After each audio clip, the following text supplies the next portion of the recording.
Ang benepisyo niyan sa health pa rin yan, no? It's still concerned with health. Kasi more on cardio works yan. So, health pa rin ang focus natin.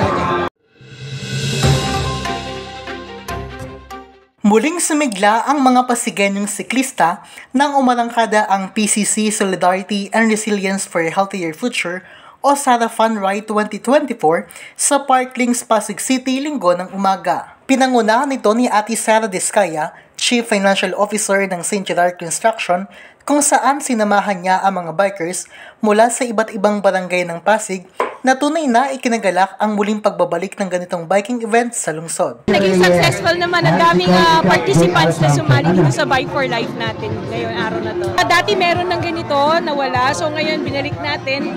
Madaming sasali pa, gusto nila, actually by request nila na magkaroon pa ng Bike for Life Nagsimula ang ruta ng mahigit 600 siklista sa Parklinks, Rosario, Pasig City, C5 Axis Road. Matapos nito, nag-U-turn ang mga siklista sa Jollibee Green Meadow C5 at tumungo gawing kaliwa sa Ortigas Extension papuntang Rosario Bridge. Isa pang ruta ang tinahak ng mga siklista pakanan naman sa Industrial Road papuntang Circulo Verde, pakanan sa Amang Rodriguez tungo sa Rosario. Ang mga siklistang tumahak sa dalawang rutang nabanggit ay parehas nagtagpo muli sa Parklinks kung saan nagtapos ang bike fun ride.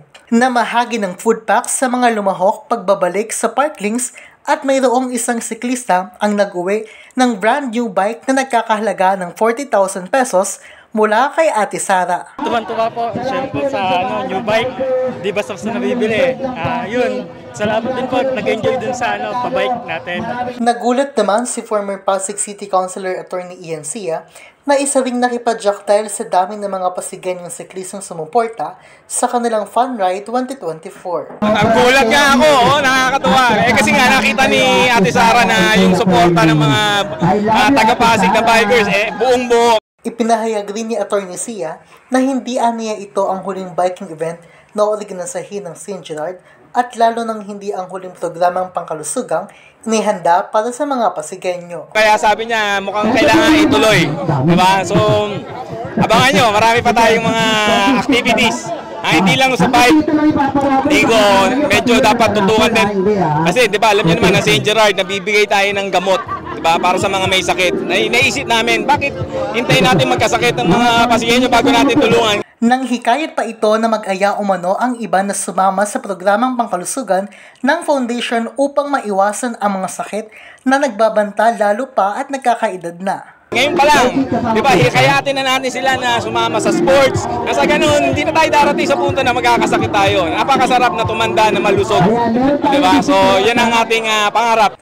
Ang Bike Fun Ride 2024 ni Ate Sara ay hindi lamang para mabuhay muli ang pagkakaisa ng mga siklista sa Pasig, kundi para sa magandang idudulot nito sa pangangatawan at kalusugan ng bawat isa. Ang benepisyo niyan sa health pa rin yan, no? It's still concerned with health.